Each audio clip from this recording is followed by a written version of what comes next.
But let me welcome them out. Would like to welcome you out to the Planning Commission tonight, January 28th. Would you please roll call? Chairman Cox. Here. Vice Chairman Rajaratnam. Here. Commissioner Ferris. Here. Commissioner Hayman. Here. 4 present. We have a quorum. Would you please rise for the Pledge of Allegiance, please? Allegiance to the flag of the United States of America and to the republic for which it stands, one nation, under God, indivisible, with liberty and justice for all. Thank you. Please be seated.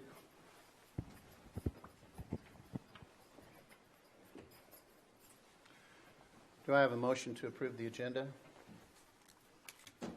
So moved. Second. I will second. Do I have a motion to approve the minutes? One second. The January 8th special meeting minutes and the 10/22/19 minutes. 10/22.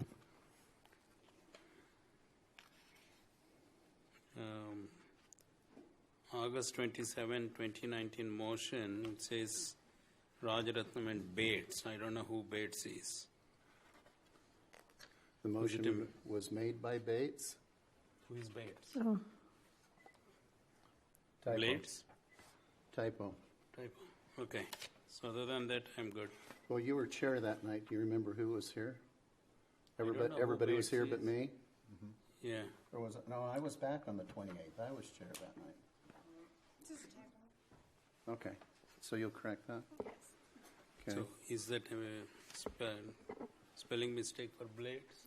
Okay. Thank you. Excuse me.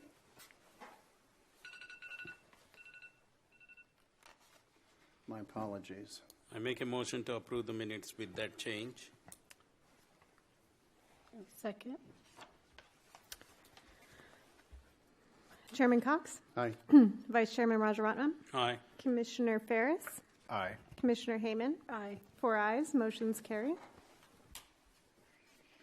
Public comment section. Persons wishing to address the commission on matters that are within the commission's jurisdiction and do not already appear on the agenda may do so at this time. Pursuant to the Brown Act, the Planning Commission may not take action on any item that does not appear on the agenda. Speakers are limited to 5 minutes. The public comment section of the agenda is limited to a total of 1 hour. Each speaker is asked to provide his or her name. Is there anybody that wishes to address the public or the commission on things that aren't on the agenda? Seeing a mad rush, I will close that at 6:02.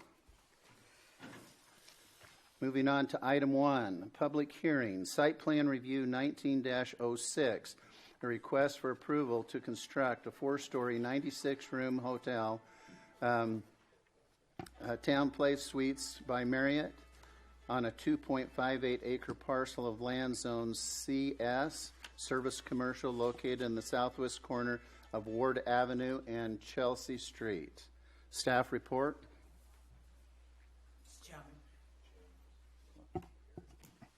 Mr. Chairman, members of the Planning Commission, item before you this evening is a request for approval of a 4-story 96-room hotel with 99 parking spaces, and the hotel will also include a pool area, a seating area, fire pit, and a grill. This is the aerial view of the site. The site is located at the southwest corner of Ward Avenue and Chelsea Street. It's a already developed site with curb gutter, sidewalks, street lights. And as you can see from these pictures, that you will see the roads and access roads as well as other roads already existing within this site. The general plan for the site is commercial. As you can see from this slide, the northeast corner of the site is impacted by the ACUS. ACUS stands for Air Installation Compatible Use Zone. I'll get to that when we travel through the remainder of the presentation. The zoning for the site is CS, meaning service commercial, same as all the other other properties to the northeast and the south of the project site. This is the assessor's parcel map for the project area. The assessor's parcel map shows this as a 2.58 acre parcel. However, there have been some actions that the Planning Commission and the City Council recently taken by vacating some of the easements in and around the property. Therefore, the property area may be a little bit more or less than what the assessor's parcel map calls for. And one other thing to notice here is the parcel map. The parcel was created by parcel map 10819, which was recorded on September 4th, 2002. At that time, the entire property belonged to the City of Ridgecrest Redevelopment Agency.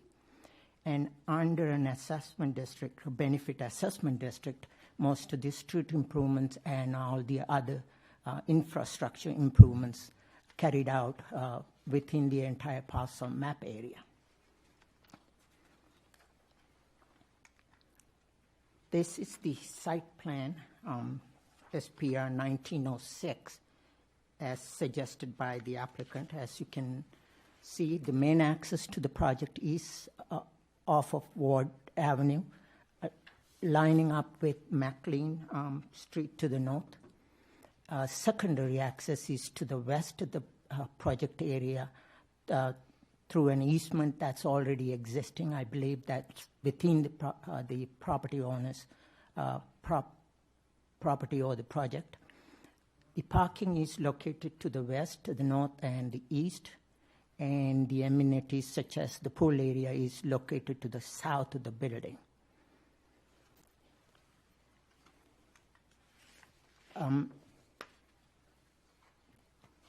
The zoning ordinance requires one parking space for each bedroom plus one parking space for two employees on the largest shift. We contacted the applicant and asked what will be the largest shift, and they indicated to us that 6 people will be working at the largest shift, meaning there will be 3 parking spaces required for 6 people working on the largest shift. So there will be 3 parking spaces required based on the number of employees, plus the 96 room, which amounts to the total of 99 parking spaces required. And as you've seen in the previous slide, the applicant is proposing exactly 99 parking spaces.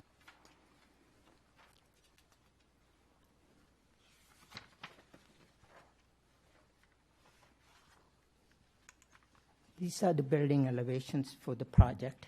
And the building is constructed of the exterior system called EFIS. EFIS stands for Exterior Insulation and Finish Systems.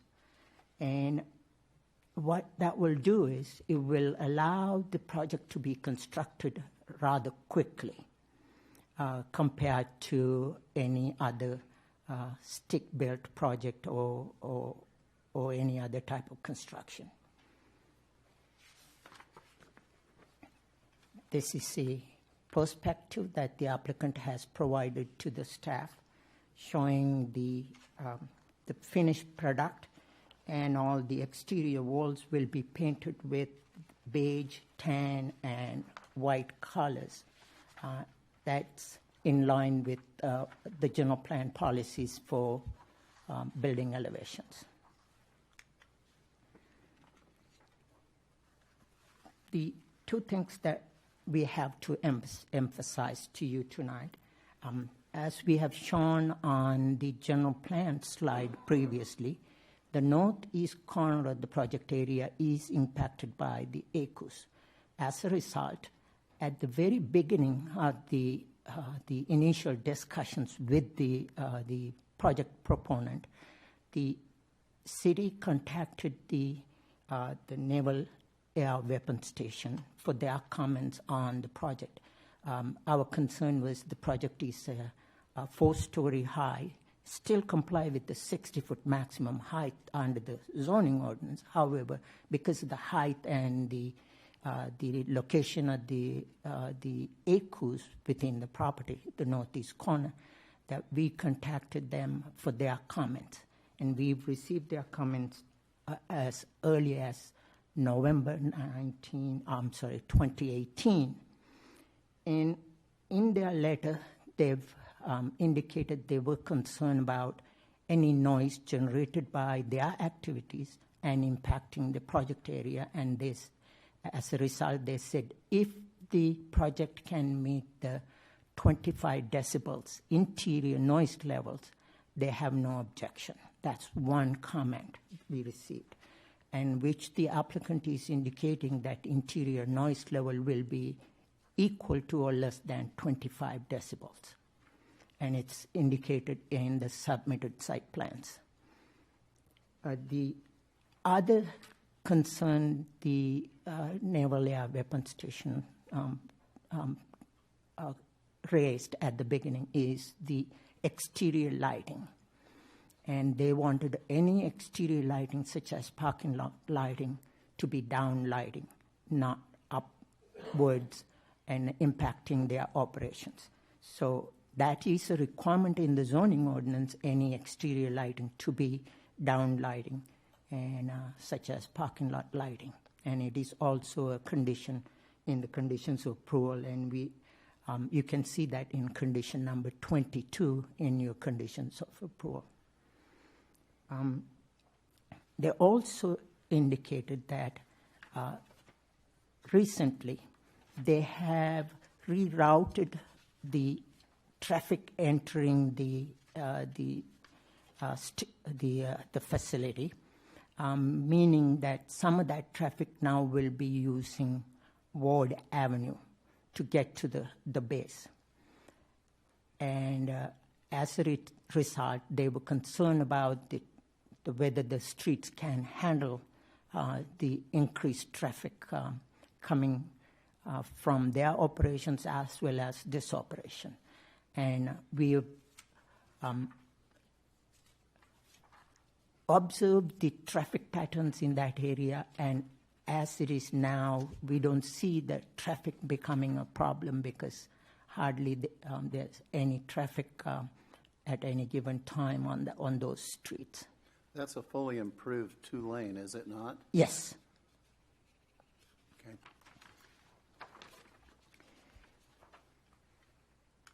Another agency that we have contacted early on because of the height and 4 stories is the Kern County Fire Department.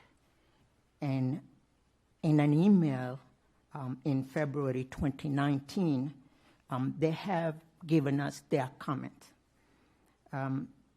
They wanted hydrants to be spaced at 165 feet apart, at least in front of the building, which is already, those hydrants are already existing, and I believe it's in compliance with what the fire department is requiring. Because of the height of the building and 4 stories, they wanted a truck ladder access, unobstructed truck ladder access in front of the building. The minimum width of the access to be 26 feet, which is what they are proposing. And all the driveway aisles, especially the truck access, for fire truck access, is 26 feet wide.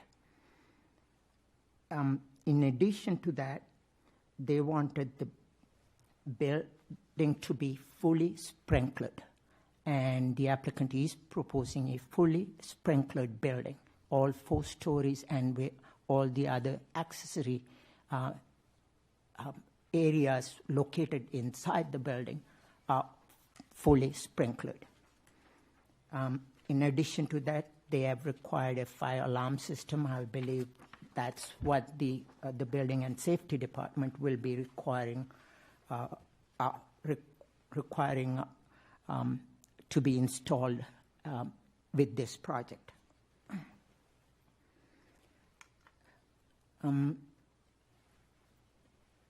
We've reviewed the California Environmental Quality Act and its guidelines for the project, and we found that the project qualifies under Section 15332, which is the infill development projects are categorically exempt. The area to the south of this project is already developed with a as part of a medical service. I believe it's the Kern County facility. Only phase 1 of the facility is constructed at this time. Southwest of the project area is already developed with another medical facility. And the west of the project is already developed with a Taco Bell restaurant. So we think that the project complies with the requirements of the California Environmental Quality Act as well as the guidelines. Based on that presentation, we are recommending approval of the project subject to attached conditions of approval and adoption of a notice of exemption in compliance with the California Environmental Quality Act. And we have given some options for you for your consideration.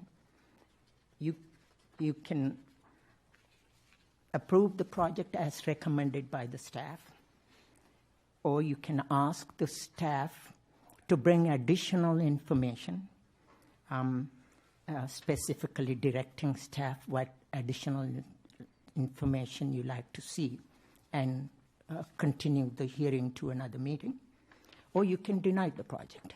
But if you deny the project, you need to provide the staff with reasons why you wanted to denial, and so that staff can bring back a resolution to a future meeting with your directions for denial.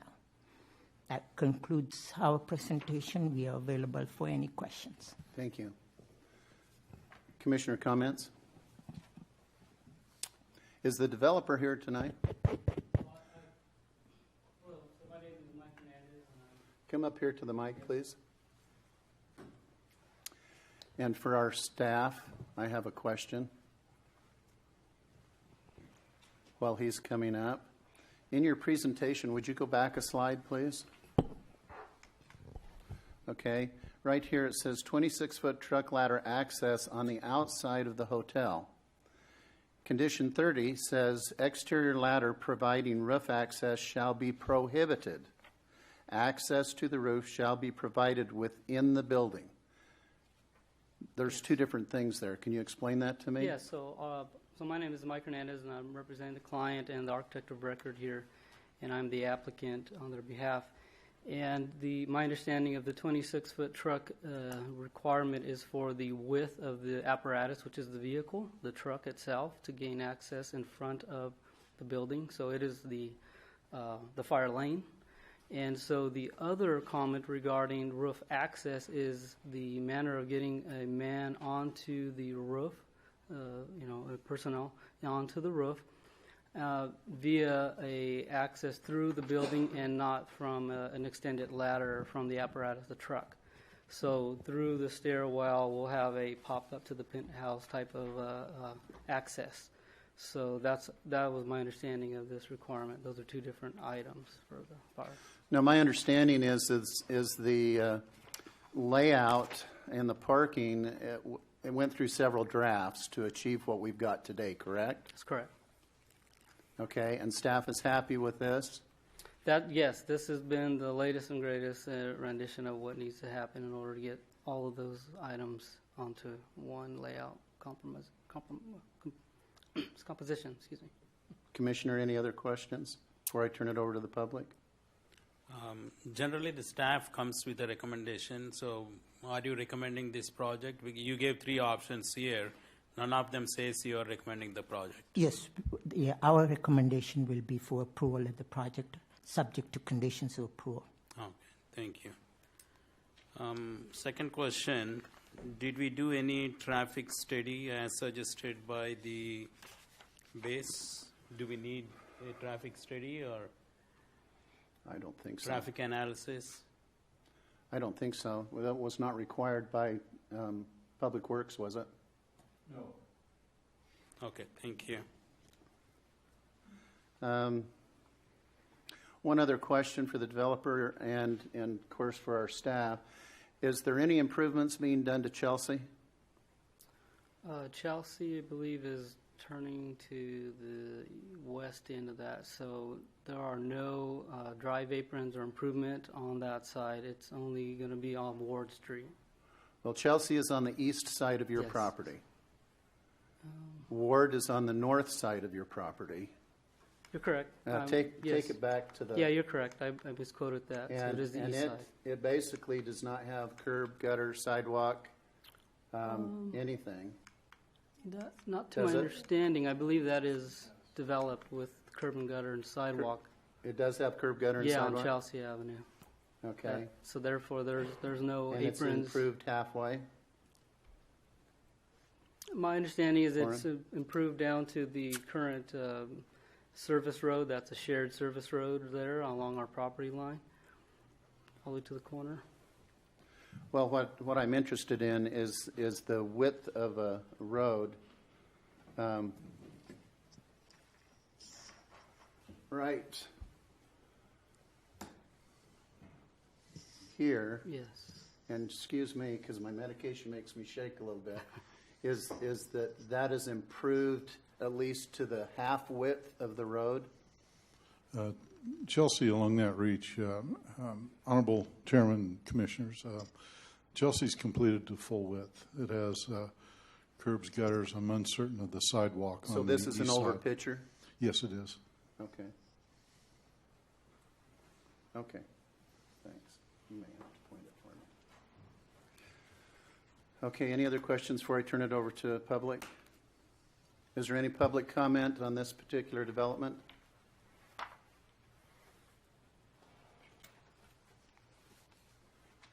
Not seeing any. Thank you, sir. Thank you. Commissioners, any other comments?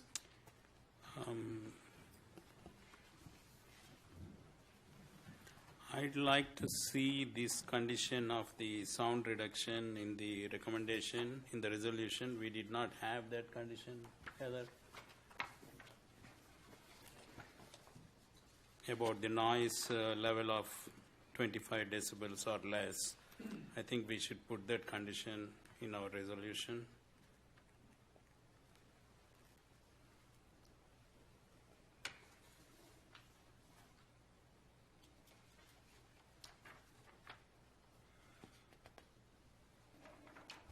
And also the aircraft warning lights as a collision avoidance measure. That condition was also not included in the resolution.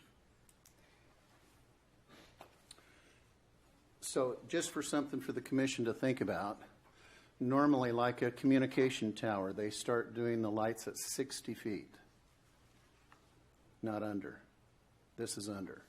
Now, that's a recommendation from NAS. Okay, it doesn't necessarily mean that you have to put it in. So you want to consider that, what Commissioner's recommending, either way. Also, the recommendation from NAS on the decibel reduction is a recommendation. The only one it hurts is their clients. Yeah. Because the jet, and especially with the Joint Strike Fighter that has a little bit more noise, it's to their benefit. They've agreed to do that. I'm not sure whether or not we need to have it as part of the resolution because it's already on the plans, to actually put it as a formal portion of that. So that's just to consider. I don't see any reason why we should not put it as a condition in the resolution. So what problem are we facing by putting that condition? Well, it's already in the plans, so you're turning around and you're just You're emphasizing it's not going that- to hurt anything, but Yeah. there's no necessary, in my opinion, that you have to actually spell it out because it's already in the plans. And the plans have been approved. Okay. But why are we putting the second condition then as condition number 22? It should be in the approval anyway. Parking lot lighting on the Yeah. down. Yeah.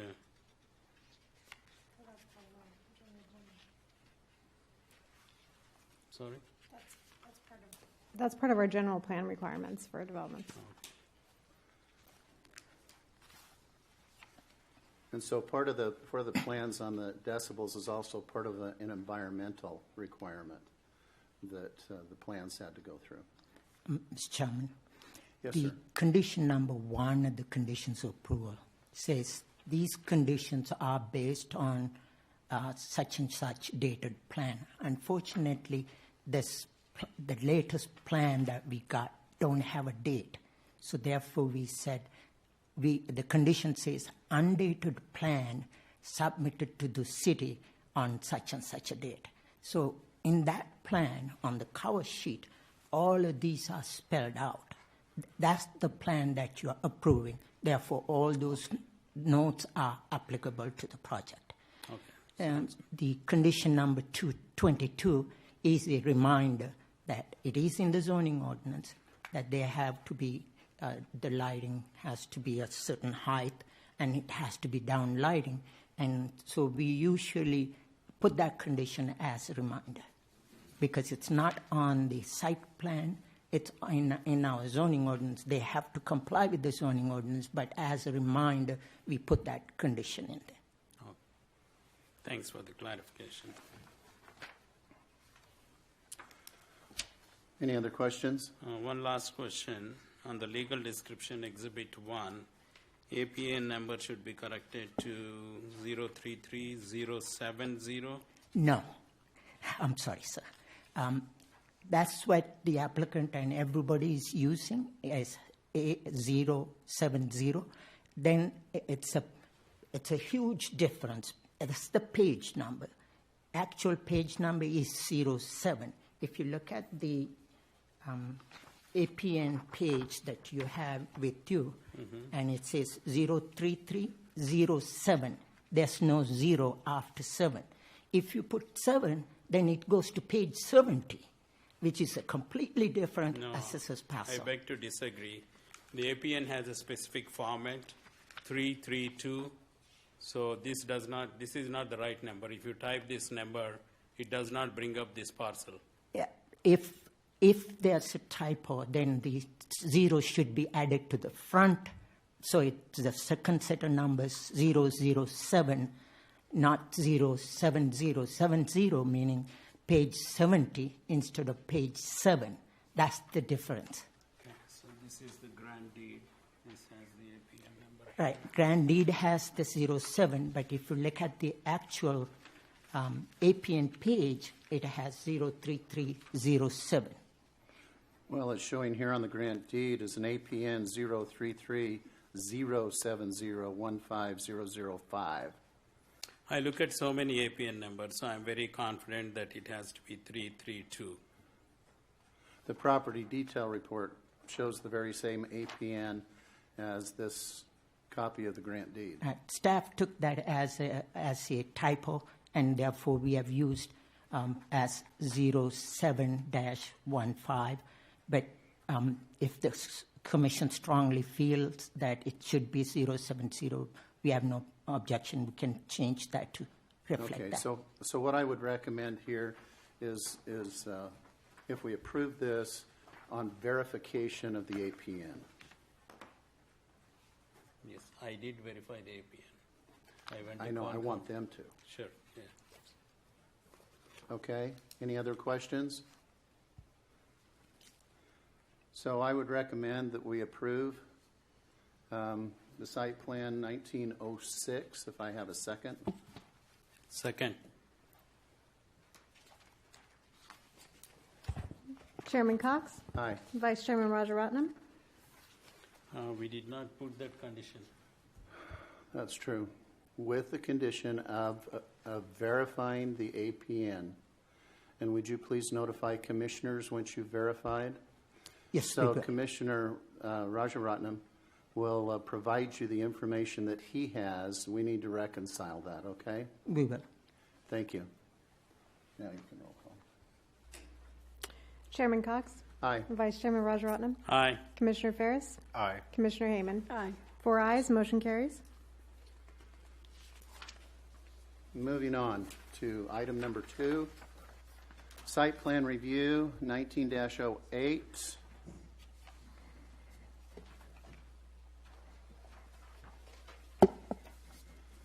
A request to construct a new 19,600 square foot building on the development lot located at 1139 West Reeves Avenue, APN 453-012-07.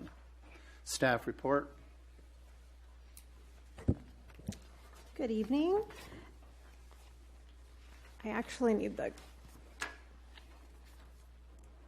Can you get the slides, Gary? Thank you.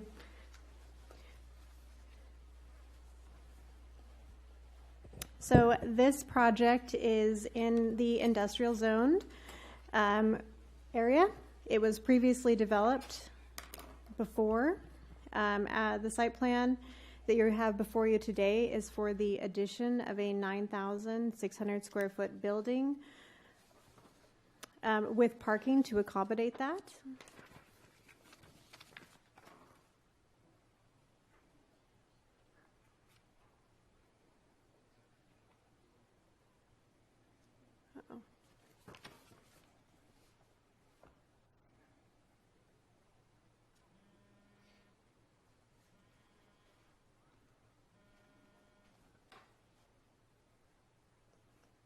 My slides seem to be missing.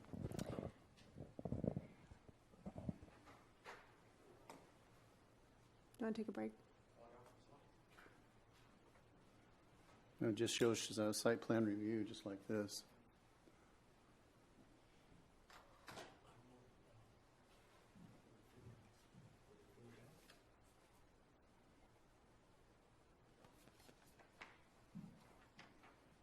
I might be missing the slides. It shows the site. That's okay. They'll all be, yeah. It's all right. Just get the staff report. Okay. IT problem. So sorry about that. The slides are missing. So we're going to carry on without it. So this site obviously has previously been developed with the same type of metal construction building. Currently, the site has no sidewalks. Public Works has included conditions to construct the sidewalks and to improve the current driveway for ADA compliance. The site was already graded, and the building will match the same industrial metal style that was previously done. I believe the developer or the applicant is here tonight. So if you guys have any questions, staff would recommend approval with the conditions. I have, the developer can come up to the mic. I do have one question here. It shows that there's an additional 24 parking stalls with this. Under the city code, isn't it one stall per 300 square foot? Which would make that how much? 26?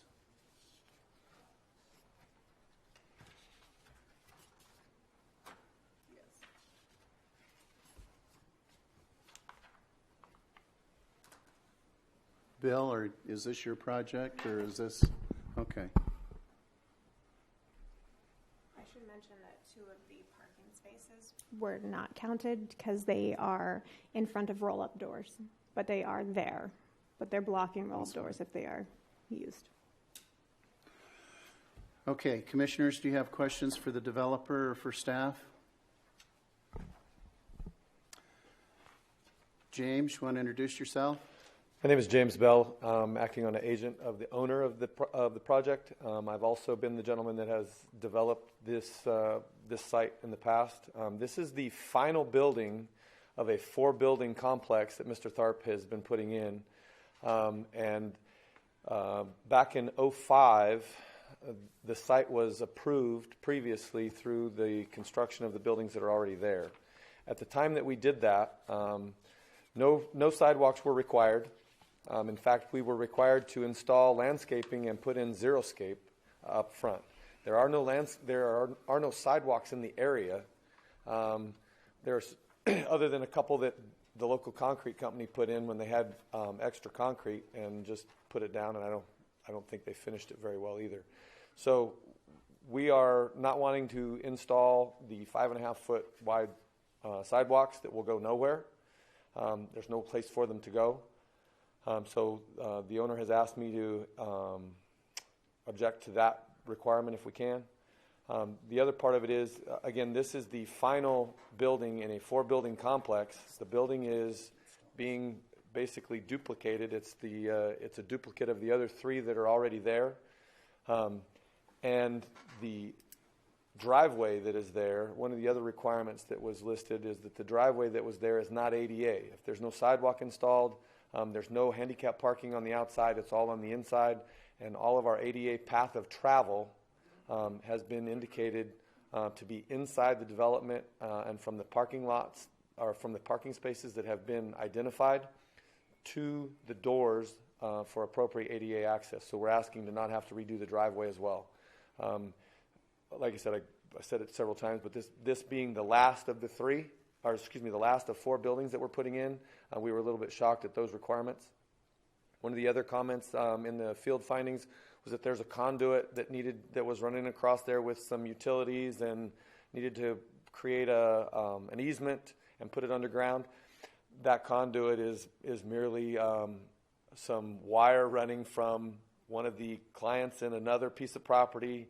It's the same client that rents the building right there. It's internet access for their alarm system or something, I think. But that will be taken out. There will be no conduit there. No requirement for an easement.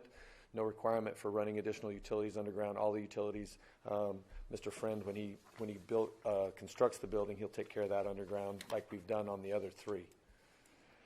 I think those were the only requirements we had. One last comment. I think the sewer lateral coming in has been asked to be constructed at 6-inch. The building sewer has been asked to be constructed at 6-inch. The lateral coming in off the street is 4-inch. So at that point, we would be connecting a 6-inch sewer pipe down to a 4-inch lateral. So we're not wanting to do that either. In the other 3 buildings that are sitting there that will be used for the same purpose, it's all 4-inch.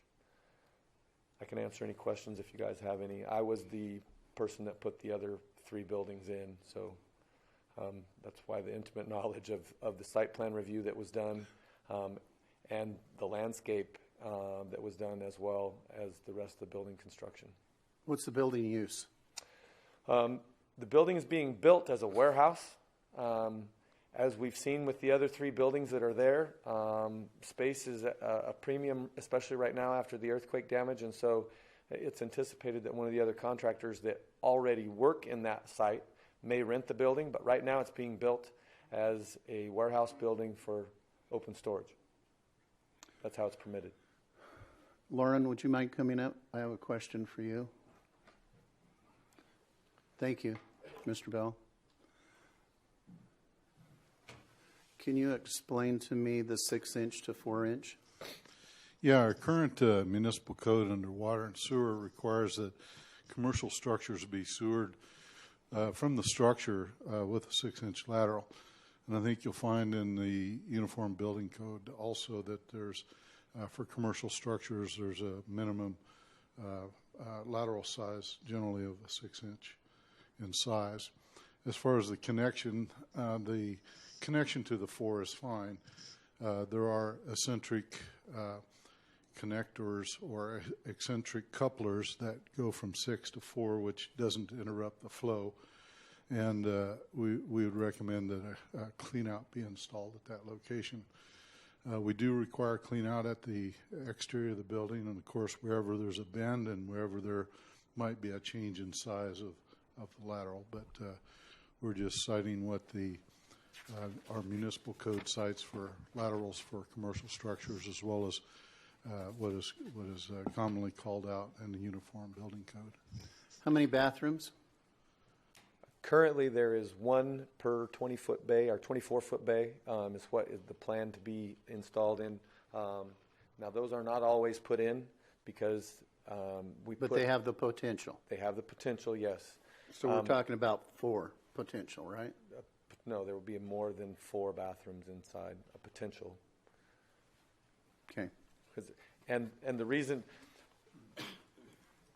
I can understand if there was a 6-inch lateral there, obviously we would want to connect with a 6-inch lateral, but it makes no flow sense to go from 6 to 4. 4 inches served well through all of the other buildings, but that one is minor in comparison. We can couple it down if we have to, but that one is minor in comparison to installing sidewalks and redoing a driveway that doesn't go anywhere. Thank you, sir. Commissioner, any other comments? I drove by this property, and there, in front of it, obviously, there are no sidewalks. There's some others that do have sidewalks. My overall concern is that what kind of pedestrian traffic are we going to have in an industrial park? And I'm wondering whether or not that is beneficial. There's a number of spots where the existing concrete where it was laid is buckled and lifted up, which also is a responsibility of the property owner where we're not providing traffic, foot traffic in this industrial area.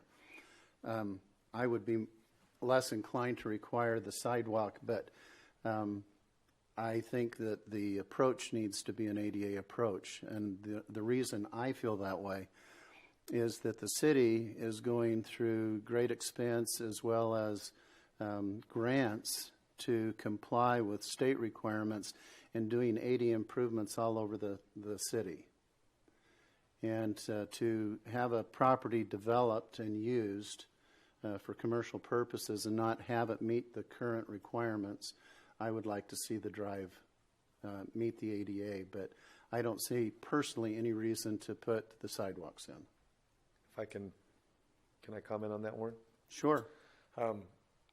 For path of travel, I wholeheartedly understand the struggles that the city is going through. And having built for many years in town, I understand that as well. And for path of travel, I would wholeheartedly agree with you that if the driveway had a sidewalk that went across it, or there was an intent to put a sidewalk where a path of travel would cross that driveway, wholeheartedly agree we would need to replace it. And in my opinion, it would be an easy decision for the owner to make.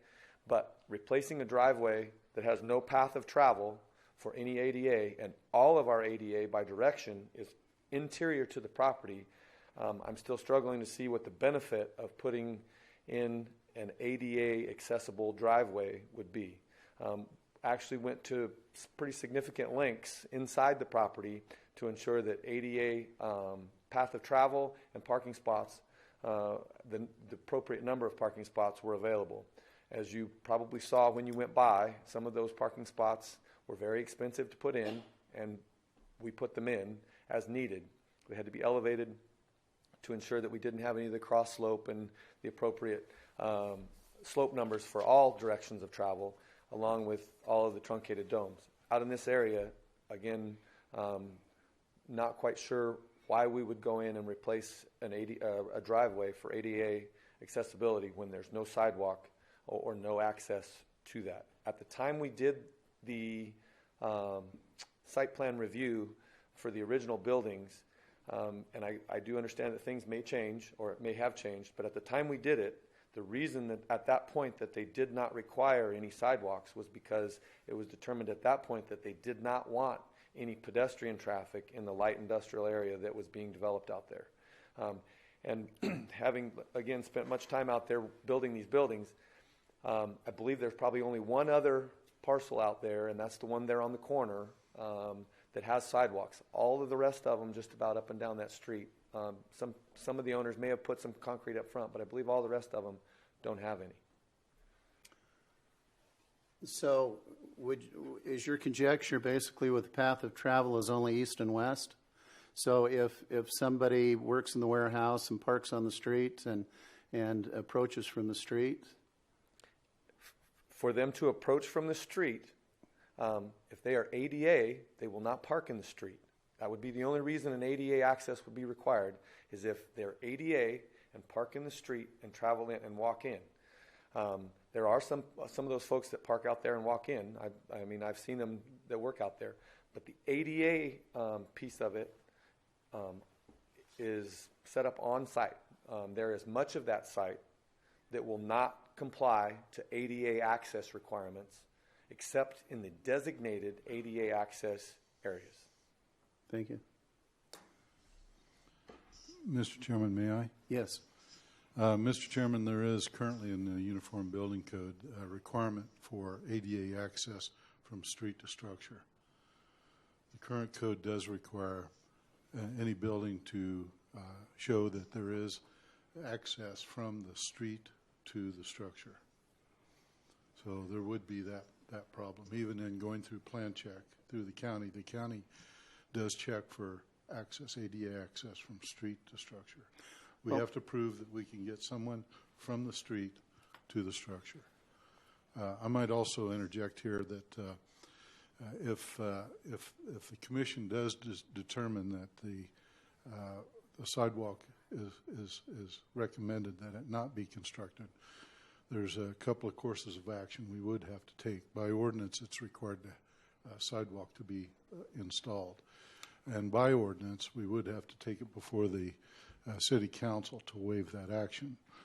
Also available in your toolbox is there is a means in which we can do a deferred lien agreement on the property, whereby the city would be secured through a lien in the future if the city decided that they wanted to follow through with the construction of the sidewalk and an ADA compliant driveway. The lien would be called and the owner would then at that time be required to construct the sidewalk and the ADA compliant driveway. Thank you. So the only question that I really have for you, Lauren, in conjunction with that is that when we talk about from the street to the facility, okay, is there an elevation? Because in your ADA drive, it's supposed to be 1% or less. And so elevations for your pad can vary. You can have, in Mr. Mauer's subdivision, you can have 10 feet climb. And maybe that's an exaggeration, but it's pretty steep. In some About of 6 feet. In some of Okay. this stuff And up on out Cielo. on this site, you might be looking at 2.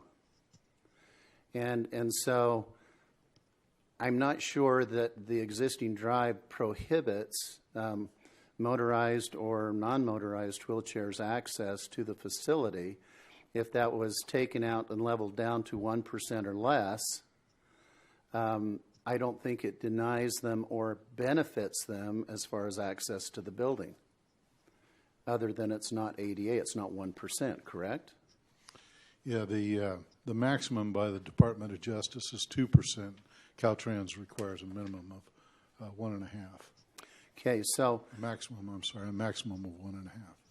So maybe the consideration for the Planning Commission as an option, and then you can ask questions, is as Lauren has suggested, is not require the sidewalks or the change of the driveway, but put in there should, and I'm thinking on the fly here as far as the wording would have to be, if it is required. One of the things that we run into in infrastructure, Mr. Bell, is the fact that the state comes down periodically, as you know, with the building codes and says, you need to have X amount of ADA requirements or ADA improvements done in your city, or X amount of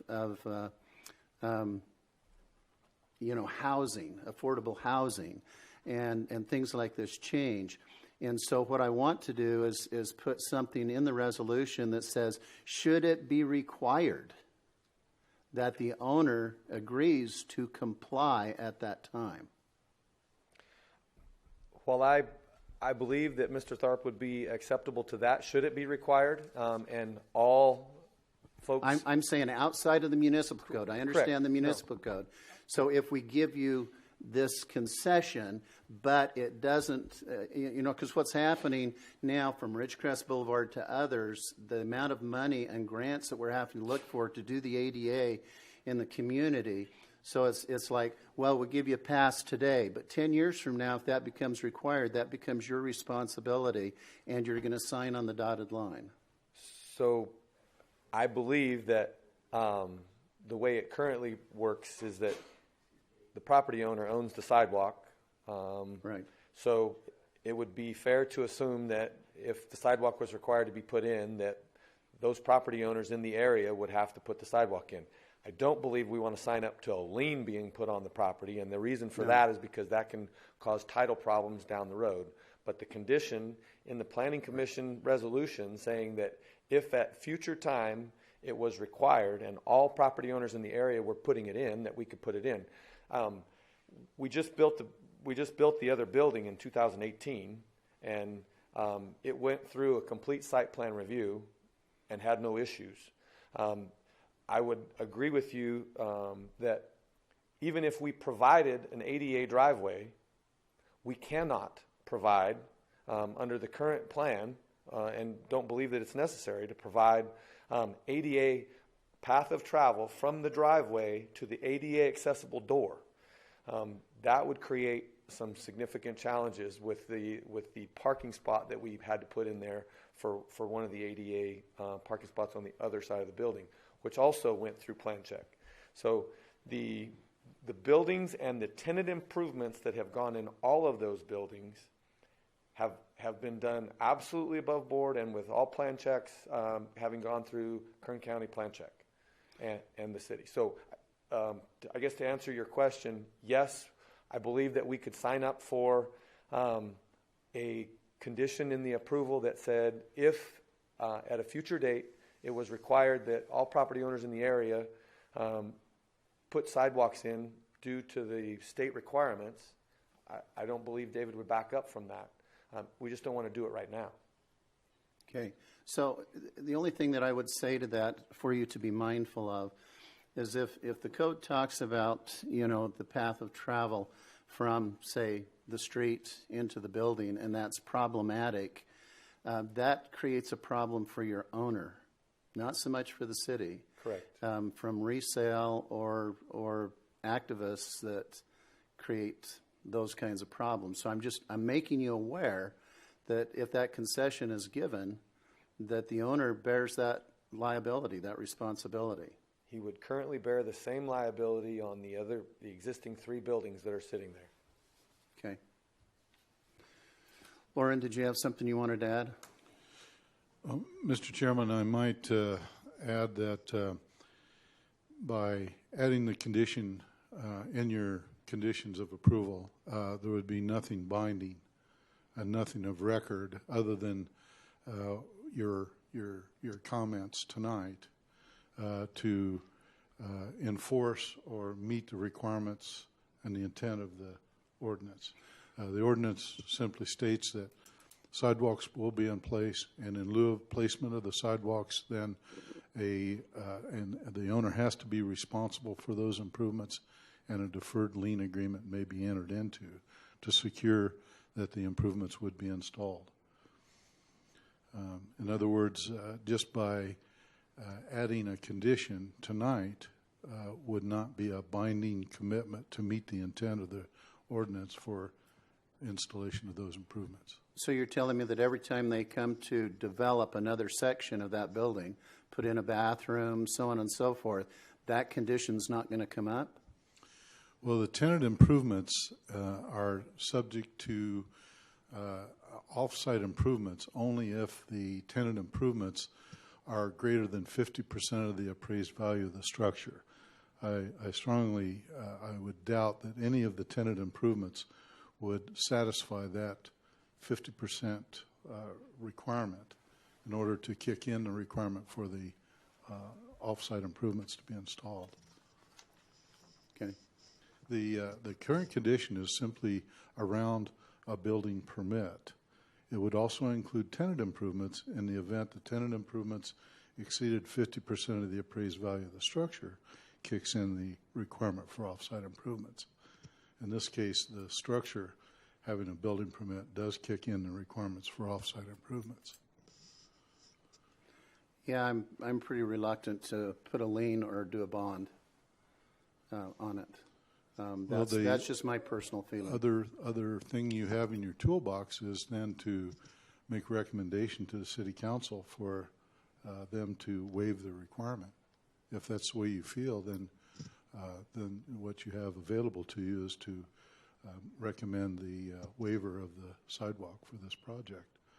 I might also mention that the Public Works Director and I have discussed this in quite detail, and the Public Works Director's vision is that in the future that there will, as the area becomes developed or saturated, completely built, it's reasonable to assume that there will be a need for pedestrian travel in the area. Someone walking from one industrial structure to another, or walking to a vending machine, or walking to some other location within the site that he feels the future needs, it warrants the sidewalk to be in place, as well as to meet ADA requirements. So the vision that the Public Works Director had was for the future.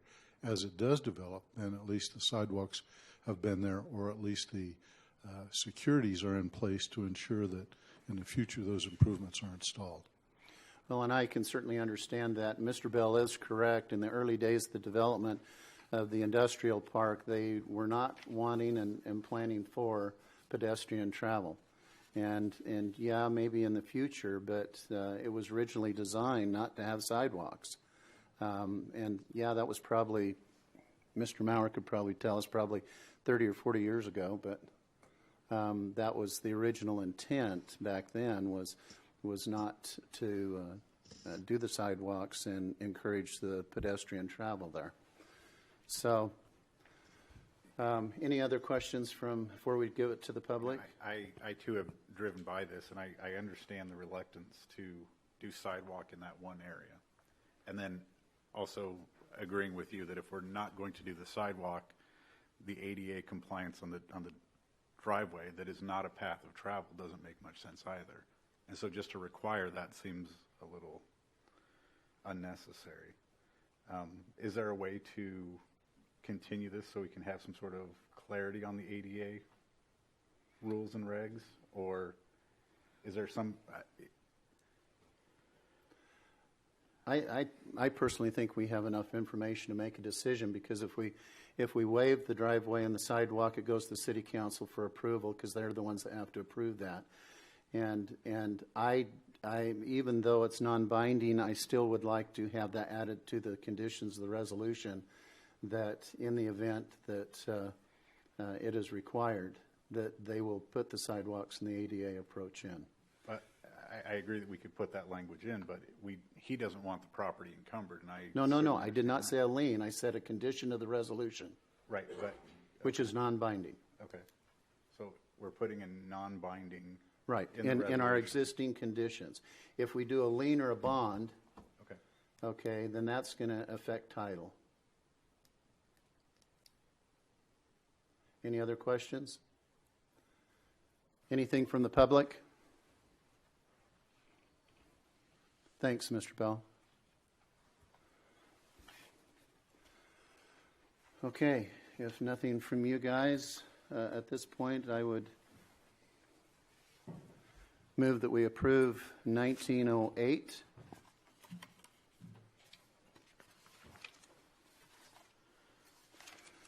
The site plan review, adding the condition if it becomes mandatory to do ADA approach and sidewalk, that at some future time that it will, the property owner will do that.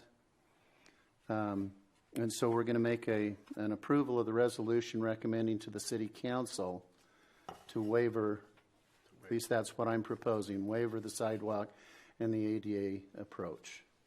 Do I have a second? I'll second. Chairman Cox, Aye. Vice Chairman Rajaratnam, Aye. Commissioner Ferris, Aye. Commissioner Hayman. Aye. 4 ayes, motion carries. Thank you. Moving on, we have a discussion item, which is tentative track map 6676 extension, consideration for a 12-month extension for the tract of 75 lots located southeast corner of South Gateway Boulevard and East Upjohn. APN 343-070-34. Staff report. So this map is located on Drummond.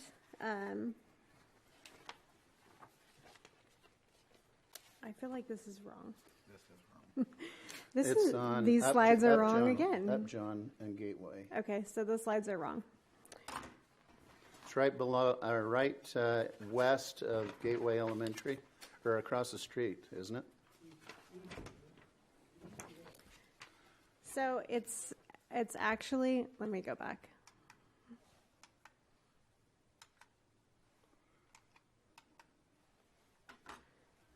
So this is the I was wrong gonna say, that's not the part. same picture that I received. Yeah. So commissioners, if you would look at your staff reports there. So the location of this is southeast Upjohn Avenue and South Gateway Boulevard. The original map was for 75 lot single family development. It's zoned R1 and it includes 74 actual lots for homes and then 1 lot that's detention. This is for a 12-month extension. This would be the last extension available for this map. As you can see, it was originally approved in 2009. So if you guys choose to approve it tonight, it will be the last of the 3 available 36-month extensions. Previously, when it was extended, there was conditions to make it compliant with current standards, including the drainage and landscape. So all of those things have previously been addressed. So tonight, this would just be, do you want to extend it for another 12 months? Staff would recommend that you do. So be mindful, commissioners, when this was originally brought up, and the original extension date was 2/14 of 09, which it was originally brought in about 07. And because of the state action, they had an additional 5 years. It came down to us in 18, I believe, and we denied it. And they appealed it to the city council, and they let them keep it. So that put them on a 3-year track. And so this is the concern I have, is that, do we have the developer here at all tonight? No? Mr. Witten is not here tonight. He is aware that this is the final extension, as is Pam.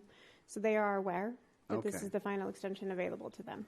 So that was what I wanted to make sure that we made clear to them, that it seems as though here we're running 14 years on this project, and dirt has not been moved. No utilities have been put in, no road accesses have been put in, nothing has been done for this period of time. And so I wanted them to be sure that they understood that this is the last year extension they have if nothing is done. Because I think that they've had plenty of time to develop this, but that's just a personal concern that I have. Do you have any questions? What will happen if they don't do anything after this 1 year? So they need to reapply everything? Or? They would resubmit. Currently, Pam and Mr. Witten have 3 maps that were previously done and have expired and past the time that they could get extensions, and they have resubmitted. So they would just resubmit, and the conditions are already in compliance with current code, so they would resubmit the same thing. Yeah, when they came to us 2 years ago, after the city council, some of the things had changed from on-site water detention to other things, and they brought everything up current. I seem to remember this in 2018 and him saying, well, I'll see you in a couple of years to renew. So I don't know that it's going to hurt to renew it for one more year if they're just going to submit the same plan. Yeah. So I'd say my train of thought is be a little more friendly to the developer and extend it for one more year and let them resubmit if they don't do it in that year. Well, and they're entitled to 3 years, and they've had 2, so they're every bit entitled to this one more year, you know. But sometimes a year passes pretty quick, and so I wanted to make sure staff let them know that this is their last year, because it's pretty expensive to go through the engineering and develop all this just to let it wash away. Any other questions? Maybe anything from the public? If not, I'll entertain a motion. Do we need to do a motion on this? Yes. We don't. Yes, please. I move that we approve the 12-month extension. I'll second. Chairman Cox, Aye. Vice Chairman Rajaratnam, Aye. Commissioner Ferris, Aye. Commissioner Hayman. Aye. 4 ayes, motion carries. Okay, moving on. Commissioner items and comments, committee assignments. We have some holes here and some needs. And Commissioner Ferris, you're currently on what? Economic development, and I sat in on infrastructure. And are you on city org? Well, yes, but yeah. The chair of the infrastructure has requested you to be on infrastructure. I had asked both you and Commissioner Rajaratnam would you be interested, and both of you said that you would be willing.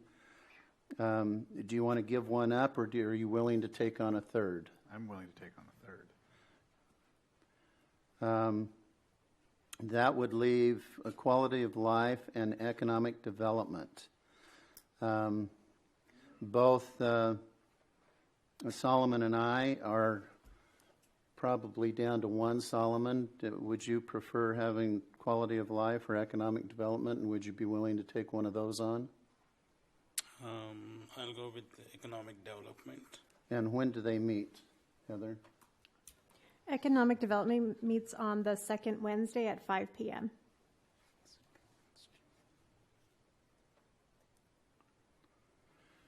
And Bill, you'll take infrastructure? Correct. Okay. And then put me down for quality of life. And when does it meet? Quality of Life meets on the first Tuesday at 5 p.m. Commissioner, I do have a question though. So are we going to have another planning commissioner or not? We are, and then we'll look at those that have 3. Okay. So long as we're covered, because sometimes we have a quorum problem if we don't have 2 commissioners that are at least to some of these. And where's quality of life and economic development meeting? Are they in B? Economic Development is in the downstairs conference room. Quality of Life is Kermgee. Okay. Solomon, do you agree for Economic Development? Okay. And then I'll take that. Committee reports. Want to take infrastructure? No, I'm already on infrastructure. No. Did you want to report on it, or did you want me to? Oh, well, let's come down the line here first, and I'll let you do it. Let's see, those are mine. The quality of life, we were just discussing the BMX park. That's all we're doing right now. Okay, any decisions or? Not yet. We're looking into things to have the BMX into the skate park right now. Okay. Commissioner Ferris? I would prefer that you discuss Okay. infrastructure. In infrastructure, we received reports from our city engineer and our, I just had a brain thing, Bard, on our lighting, on the Down Street project, some of the things that are going on there. Edison is working, I guess, on the Down Street project. They come and go, so I'm not sure what that schedule is. And we also received, through that report, because of compliance, when they move the poles, we're having to move the lighting and the fence on the ball fields a little bit to accommodate those wires. We also talked about lighting a little bit, and what else? I don't, because most of the time was spent on downs. Got it covered. And so I think that's probably it. Solomon, your committees? No, we did not meet. Did not meet, okay. Any commissioner comments?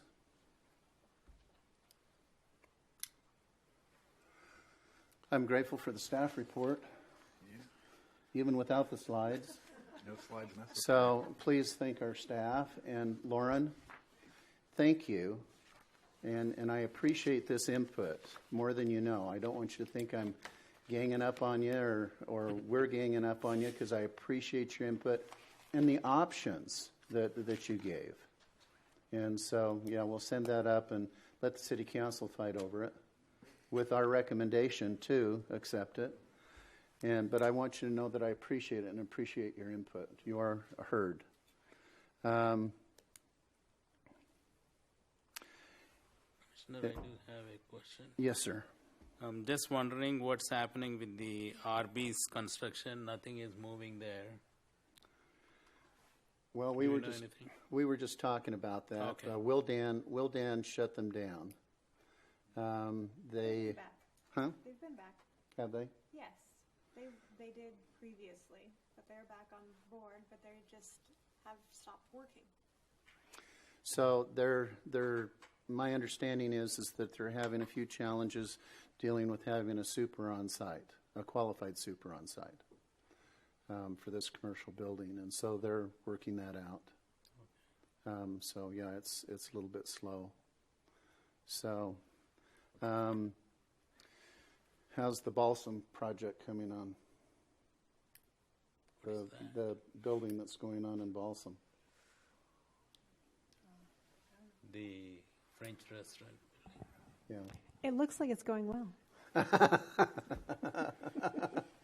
Okay, so They have not had any issues, so I guess that's good news. okay, so any future agenda items that the commission feels like we need to address?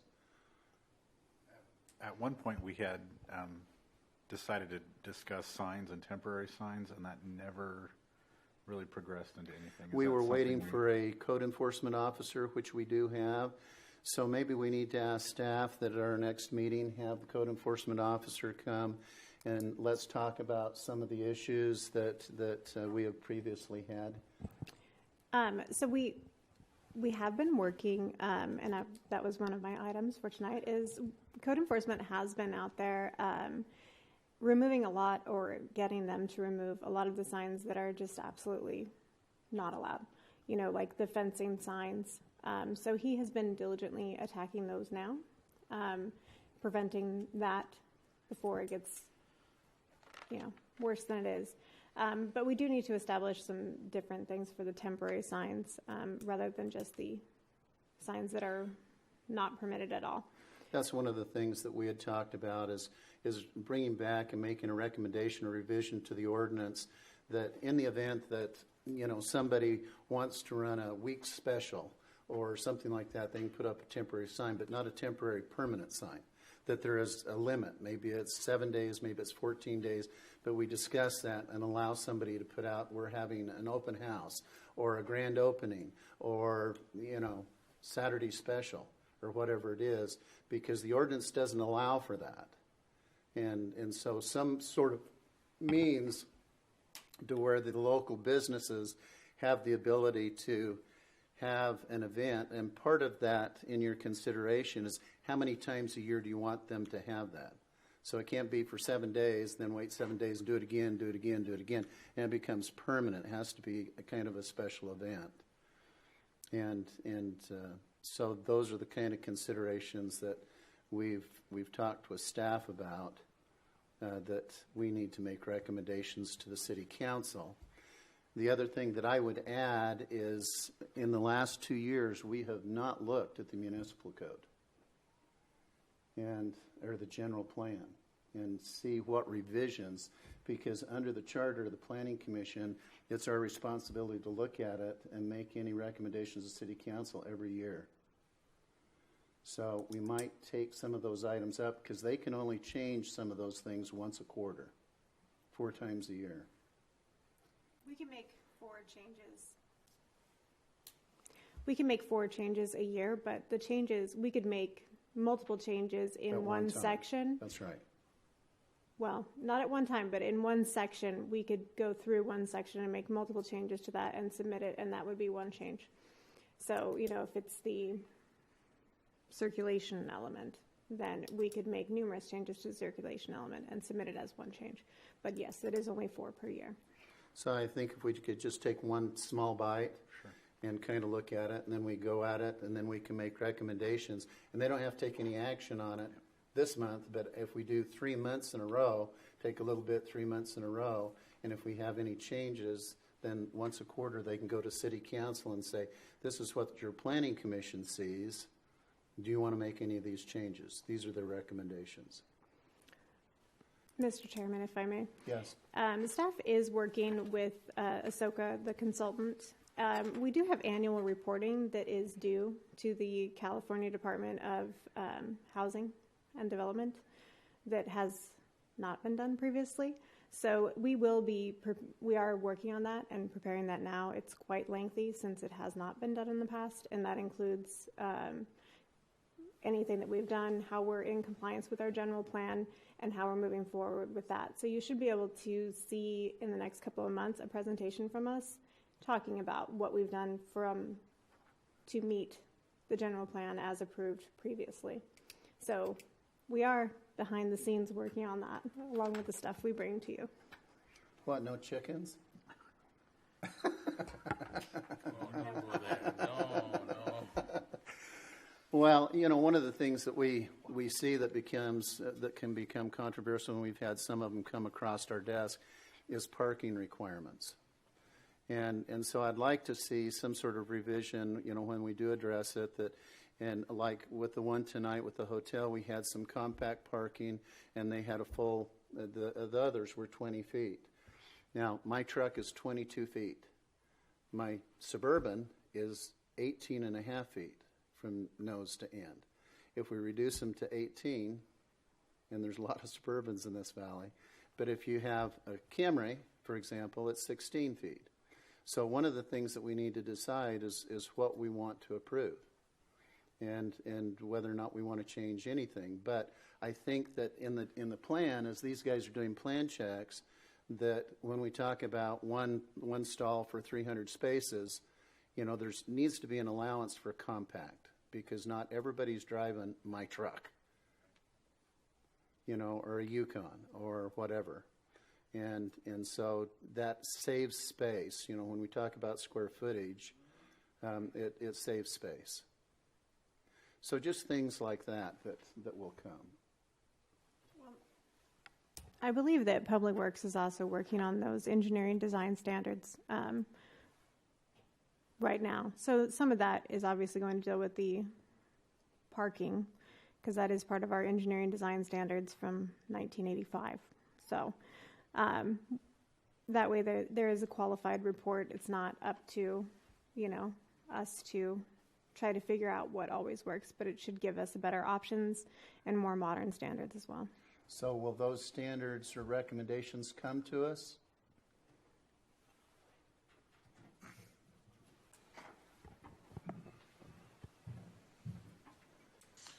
Yes, Mr. Chairman, the plan for redoing our standards is to have a steering committee, a users group that through 10 workshops would go through our standards, and the users group, which would be comprised of local developers, builders, contractors, real estate, materialsmen, that have a vested interest in what we do for standards within our community. So this users group would go through and basically drive what sort of standards they want for the city.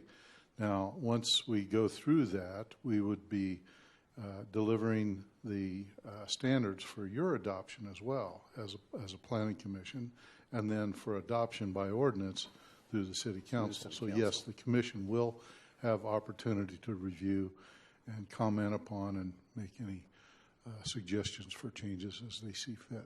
Well, that's what I'd like, because I would like to do the heavy lifting for the city council so that we're sending up recommendations, and then they can have their own questions, but they at least know that we've heard it, we've listened to the public, we've made a recommendation, and hopefully that makes their job a little bit easier, because that's really what we've been hired to do. All right, anything from staff? I want to thank our staff this evening, our local paper, and all of you that came to attend this evening. And so we will call an adjournment at 7:20 of the Planning Commission.